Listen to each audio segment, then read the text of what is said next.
Reporting live from St. Faith High School in Rusape, Reverend Mavesh.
Irodanda rukuseru kweru kana dombo.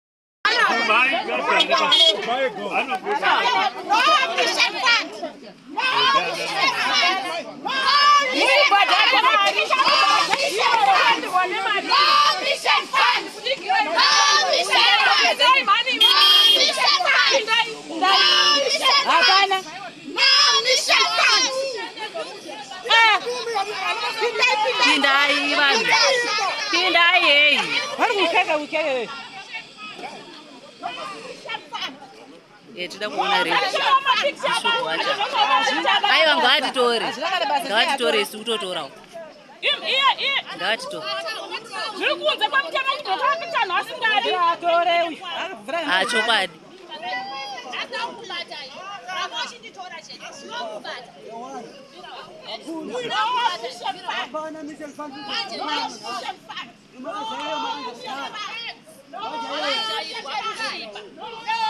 ngatitori zvichiri zvechechi here kana zvemari zvechechi zveiko hapana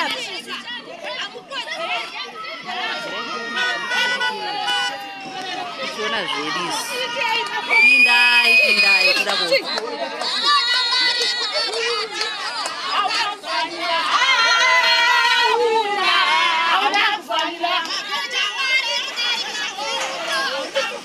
Asua, ende matsamwira acho ndiye Satan chaiko. Matsamwira Satan. Yes. Yes.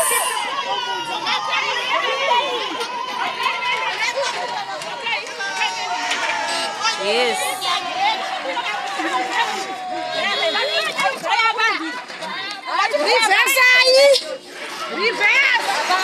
Asa hamuna vana vanodzidza ipapo here? Hamuna vana vanodzidza ipapo here?